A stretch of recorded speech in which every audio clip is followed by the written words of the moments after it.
Ny hirafim-panjakana etat unitaire no mbola mety amintsika amin'izao vanim-potoana ankehitriny izao. Hoy ny antokondrara misahana ny administrateur civil. Tokony hampitomboina ny faritra eto Madagasikara fa tsy hajanona ho 420 foan'ny faritany ary ataovy commune ireo fokontany izay efa mahazaka izany isy toerany commune izany. Apetao amin'ny andraikiny sy ny toerana sahaza azy ny fokontany satria izy ireo no rafitra manakaiky ny vahoaka sy akaiky indrindra. Noho izany dia tokony ho raetsy ariary ny karaman'ireo lehibe ny fokontany ary 5,000 ariary ho an'ny lefitra. Mikasika kosa ny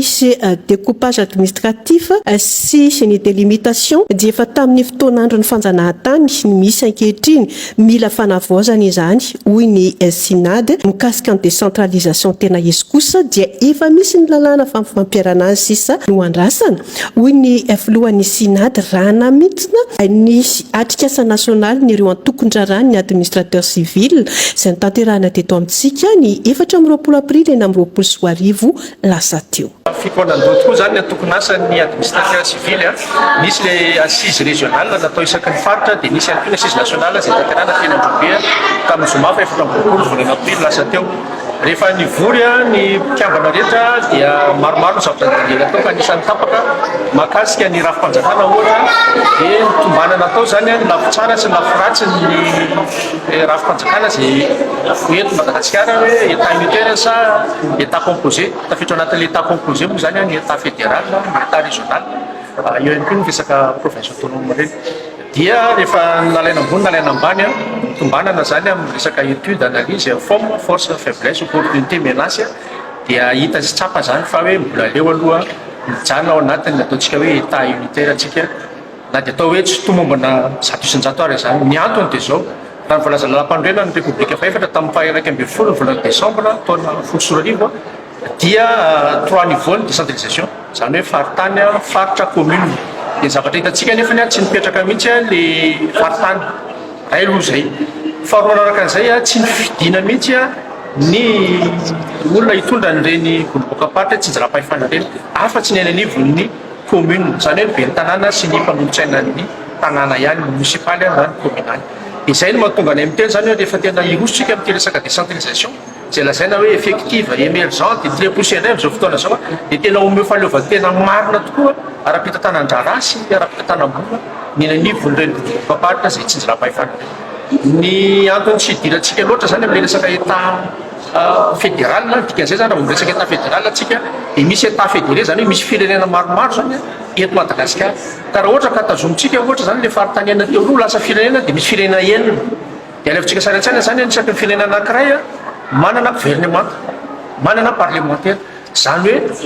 firenena anankiray zany mety manana ministre no any amin'ny 20 any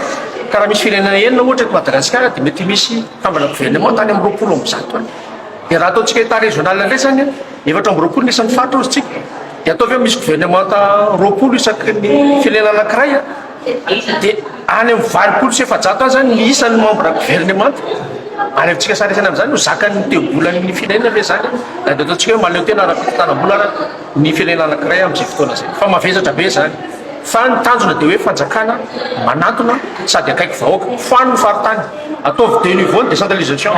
région 24 région tsy ampy atsika ampitomboiny isany zay mety avoaka malagasy no atao. Ny commune firy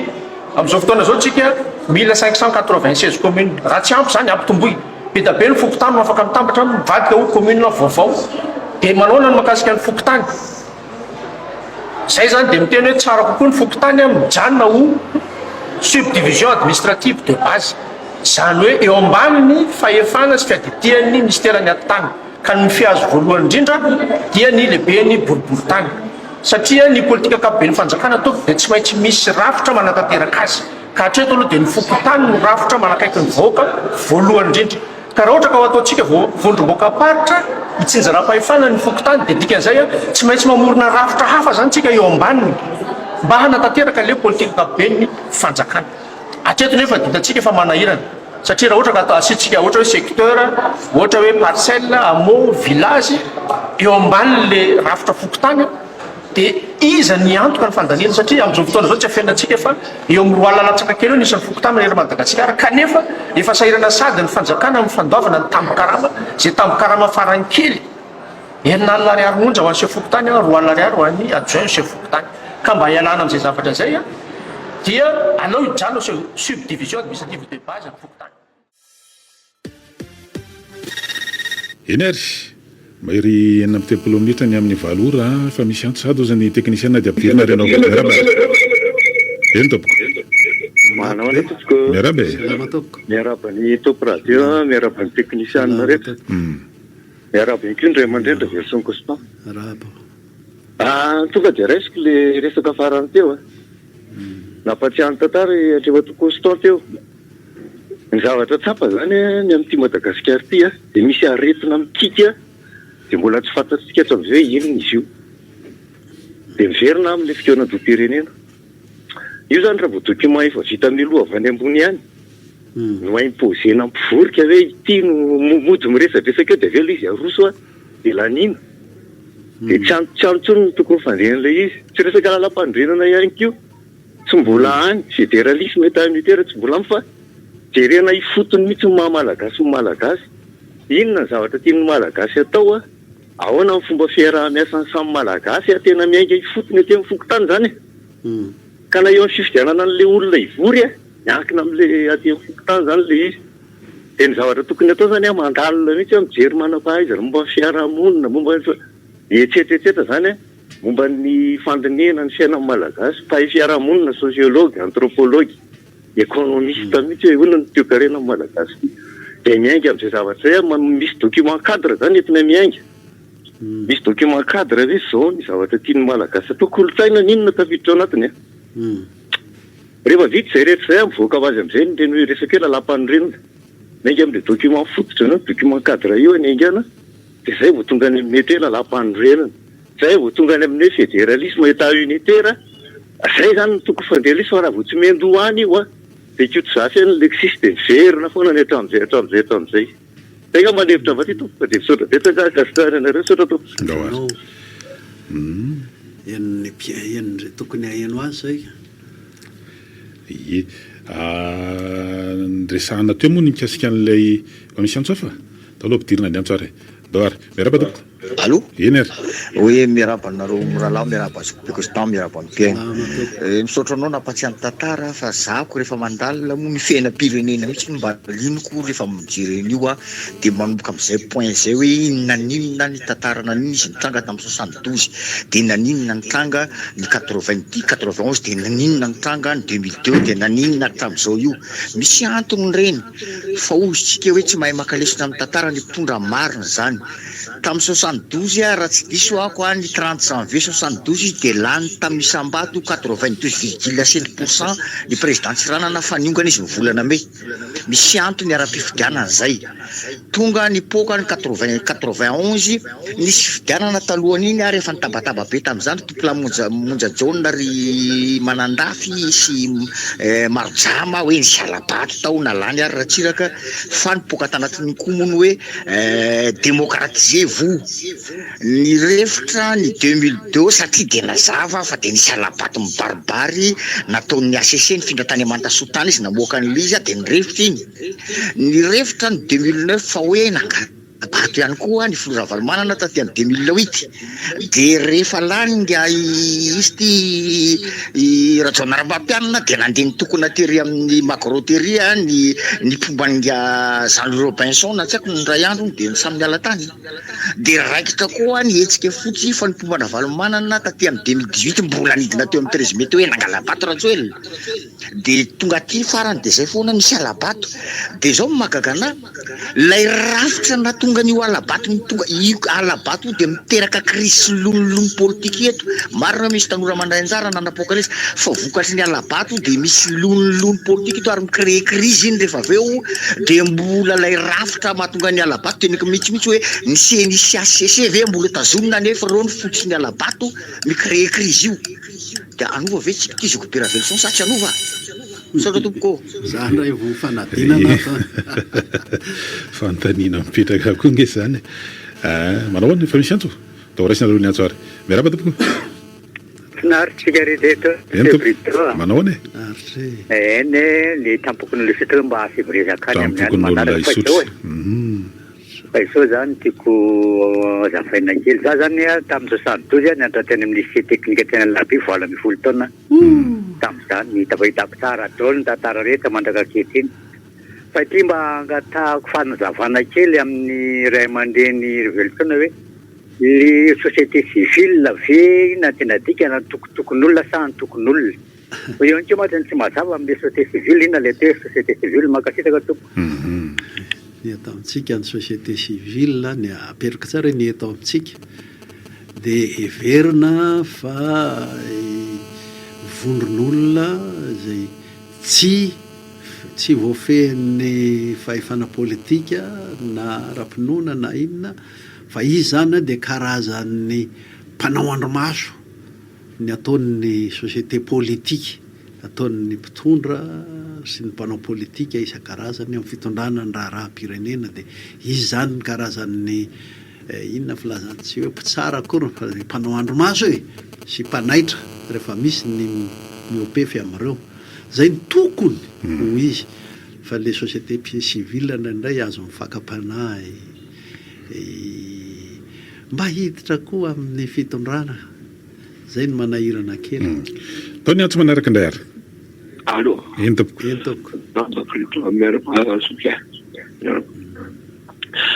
mety mivonakely amin'ny sujet-nareo misy tamin'izay mihitsy nefa za drafitely matetikely amin'izao andro fanavaozana zao dia tokony isy fijerena manokanao ny olona zay marary zany raha anavao ihany dia tokony mametsaka soritra zany zao fitondrana zao hoe misy lalana tsy maintsy tanterahan'ny fanjakana izay mitondra ao aorianao ty fahasalamam-bahoaka ty fa io tena mampiteny moana ho ahy miezaka tika mijeriny hoe PPN na ny zavatra ity satria hanina hoan'ny isan'andro ve zany fa ao anatin'io hanina hoan'ny isan'andro nge fahasalamam-bahoaka misy olona maro samihafa nge zay tsy hitantsika zay tsy fantatry tsy mpiasa fanjakana tsy afaka misitraka an'izany hoe rehetrarehetra zany fa marary tsy nivelany eny tsy olona manam-bola be koa fa vahoaka sahirana dia matimaty fotsiny zany dia olondeny satria tsisy fiahin'ny fanjakana mihitsy izany hoe fahasalamam-bahoaka zany makany amin'ny CSBD mpizazany nefa anao reny nefa mbola andoava-bola ihany fa ny tena tiako tenenina dia ny hoe ireo olona manana aretina tena manahirana tsakany hoe marary tokony sy jerena manokana mihitsy momba an'izy ireny miantony be dia be fa elatanan'le olona mety efa lany tsy afahana mahavita dialisy tony nefa ny dialisy mety ainan'le olona mandrapahafatana dia tsy hita fanjakana mihitsy hoe ny fomba tokony mba hijerena ny kanjany olo zany mampalahelo le izy hoe manavao isika fa anavao makay zay mila fahasalamana moa zany le resahany teo ny adevitra tena zava-dehibe mihitsy satria kinany aina miankina manaina mihitsy zany fahasalamana zany angambany adiniko kely tamin'le resaka premier mai teo fa anisany tena olan-dehibe mihitsy ny fahasalamana sy fitsaboatena ny mpiasa ary ny fitsinjovana azy amin'ny resaka knaps ary dia eo ny mampifandraisika amin'le fanontaniana teo hoe ho an'ny firenena manontolo mihitsy satria tsy ampafirin'olona nge ny miasa mikarama manao ny premier mai io fa tamba mivoatra mpitanangady mpamboly sy mpiopony tena tsy efa manila mahery mahery be mihitsy ka eto amintsika ary dia reny mipetraka amin'ireny rehetrarehetra reny ny oetimanana ny fahasalamana eto amin'ny firenena zava-dehibe angamba ny tena ilaina firenena matanja be sy be volatra ny États-Unis ary tena mbola ady saritaka be mihitsy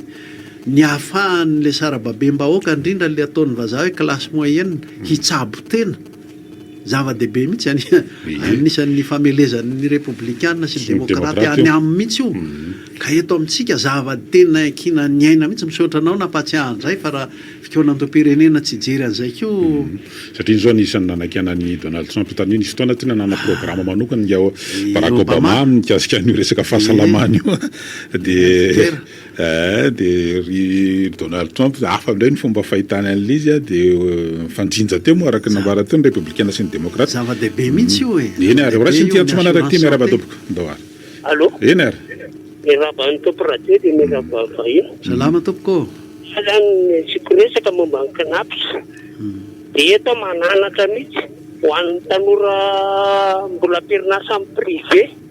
dia mbola tanora manao tsinjo lavitra zany fara pension efa retraite ianao ino no atenainao limeny kanapsa dia tsy mahavelona indrindra moa fa hoe tsy nafeny 5 taona zany dia miala mainoatra amin'ny mpamositra alika raha namositra omby mantsy na pisombola azo dasy natao takoty naondry fa tena mba manaova tsinjo lavitra hoe misy atao zany rehefa retraite ianao za aloha zao mba manana orinasa kely tsy dimijaly fa ho an'ireo le tsy manana an'izany tena mantra fadiran'olona sotra enao ny tena isaorana torohevitra moa zany zany tenenina tena misaotra azy mihitsy amin'izay ka ahoana miaraba re eny tompoko radio izy misy ty mahino anao ary miaraba monsieur Ravelson Constant salama tompoko miaraba koa ny zalahy tompo radio miaraba gasy an'le fotoana antom-pirenena ny alo io misy Ravelson dia tsy tokony hahamaika mihitsy ny anaovako hoe tsy mahamaika dia izao mbola tsy ampy fanabeazana ara-politika angeny vahoaka malagasy 520% amin'ny fomba ahoana no azahoantsika fehikevitra maro azahoana constitution ohatrany tsy matoky an'izay zavatra zay afa dia tsy maintsy andeha amin'le hoe hiavy any ambony ihany no tsy maintsy horay sy ataony zala-panjakanao ka amin'ny solution dia toky hiazo ara-politika aloha le vahoaka na heritaona faravaratsy no taona tsy mampanina nge zany raha zay no atsara amin'ny firenena omeo vola ny atoko politika efa matotra amin'izany fanabeazany zany omeo vola tsisy problème mihitsy zany vola etoana parti politika atao hoe rona telo da efa azo antoka teto hatramin'izay nanabe ny olo-pirenena efa manana an'izany tsika fantatra Ravelson Constant tsara zany izy avy ny atoko politika nanabe teto fongary reo hiatsangano ny atoko politika rona telo dia ireo ny manabe manerana ny Madagasikara anabe ny olo-pirenena dia afaka misondoa amin'izay tsika rehefa mba manana ny fara-fahakeliny mba mahalala ny repoblika ny vahoaka fa zany repoblika zany inga tsy fantatry ny tasany avondrozy hoe aleo azava ny resaka ka dia apo manino ty tianova tami mieritreritra tamy antsika Madagasikara sotre daoary sotranao amin'ny fanehoan-kevitra fanabeazana tolo-kevitra moa nataony teo fa enim-bolana zao ny nivoahan'ny resaka hoe fanavaozana ny repoblika da mialatsiny ahy eto fa matetika averiko eto satria nandiso fanantenana be dehibe mihitsy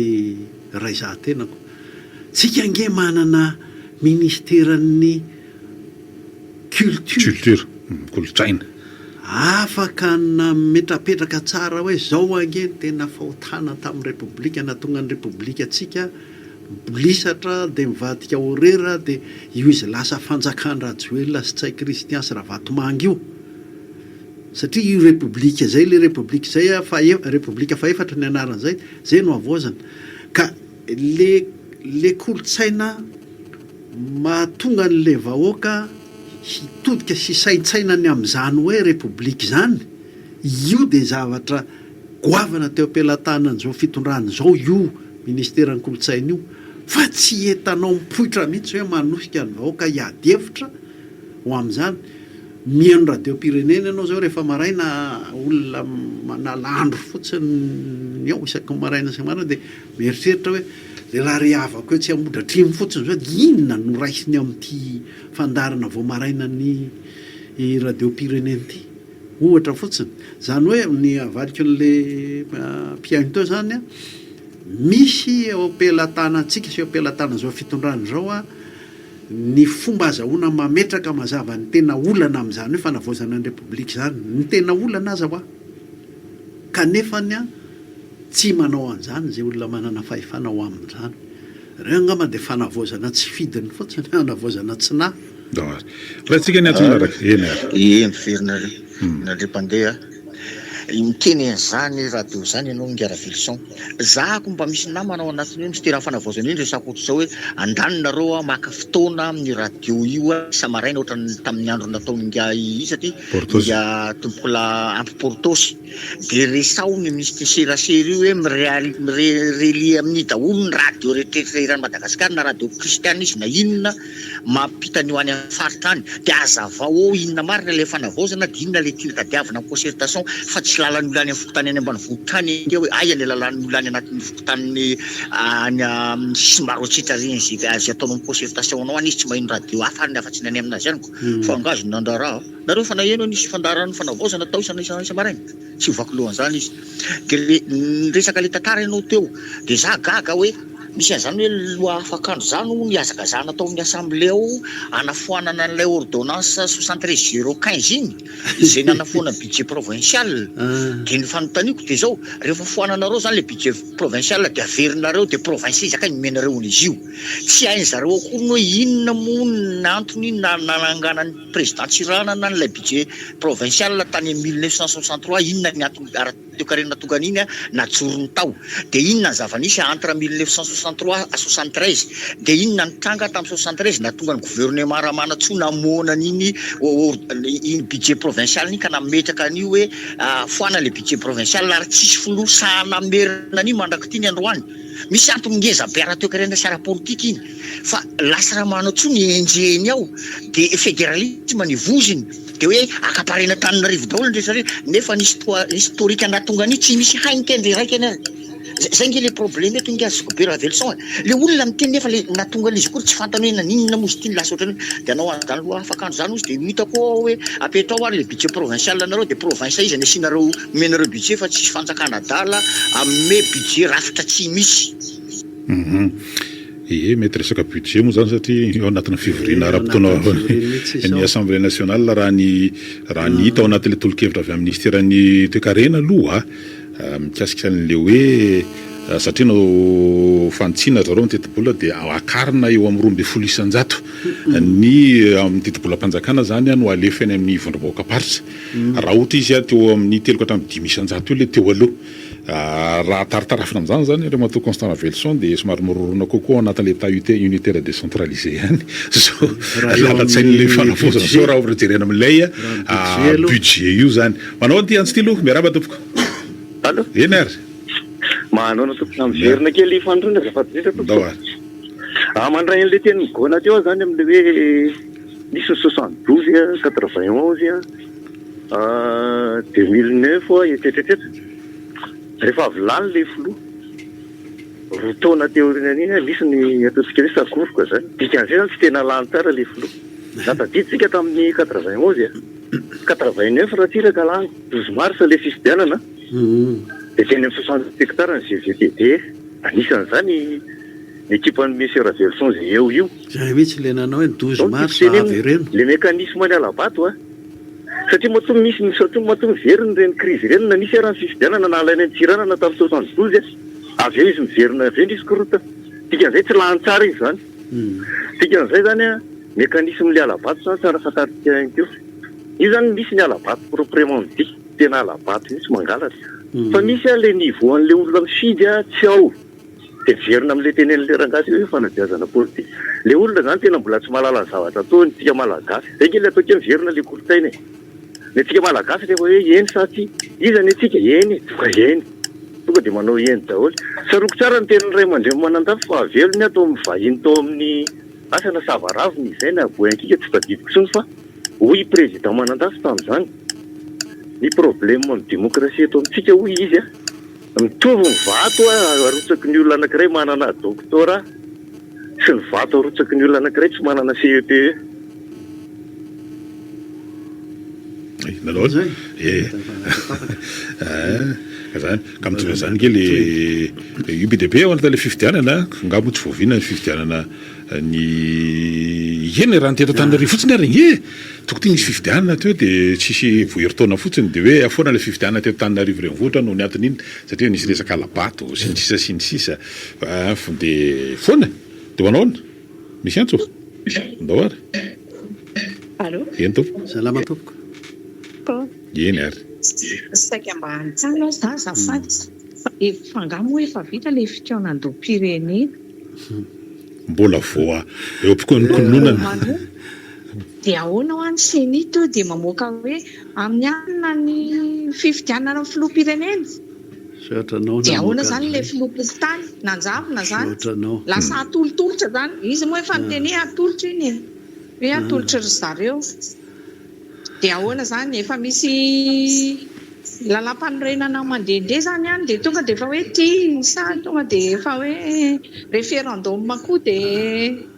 tsy niteo ihany ve no miberiny mampalahelo tsika sotra tompo le seni aloha dia reny dia karazan'le mendimendy ohatran'ny boky anambady ny raha za manokana aloha dia mbola manontany tena mihitsy ina mahamendy amin'io seni io tsy mbola hany mihitsy fa miditra aty amin'le tebotebon'ny mpiaino antsika teo hoe tsisy hoe zany ny fokotany sisa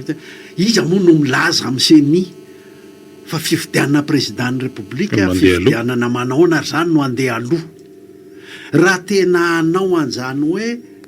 décentralisation zany ninonina anarany lazanao azy na fédéralisme na état ina ty état régional na inona ilazanao azy rehefa tena mitady ianao hoe firenena verina amin'le resaky ny FFKM hoe firenena zany hoe iombona ny malagasy rehetra iombona ny faritra rehetra ny firenena fitondrana ny firenena nge zany mety isy ny fanapahan-kevitra hoe solo tena avy amin'ny faritra ny ateny mera-paritra ohatra no ifidy président de république ifidy filohan'ny Madagasikara satria Madagasikara iombona paritra rehefa tsy tianao entana amin'ny hoe fivakivakisana sy ina ty fisaraham-bazana le hoe fanomezana fahefanany faritra dia tsy maintsy zay ny fomba mampiombona hoe mahazo manana fahefana daholo ny faritra ary ny faritra rehetra no manana fahefana anendra tiatapony mampiady lava atsika isaky ny hanolo mpitondra tiatapony en fin de mandat nandeha foana manko teo ny resaka dia hoe isaky ny élection mangalabato sy maninona no système fangalaram-bato no mipetraka ary maninona isaky ny anova mpitondra tiatapony no mifanadala mily famono mihitsy valina inge dia zao hoe satria zay voafidy tiatapony aty sy zay voatendra tiatapony aty dia lasa mpanjaka ny Madagasikara ary zay le tsy mety rehefa tsy tianao ho lasa mpanjaka ny Madagasikara ohatr' zay fa tianao hoe président ny république iombona ny faritra rehetra mety ho ny avany amin'ny faritra nge isa-paritra sy olo tena paritra mety ho fa mbola zany mbola adevitra lehibe zany na fikaonan-dom-pirenena no ifidy président ny république dia président iombona amin'ny faritra rehetra ary dia Madagasikara iombona ny faritra zany ty république ty ohatra lala-kevitra anankiray zay mety ho diso zay efa nahitako teny enjana teto zay fa samy mieritreritra tsika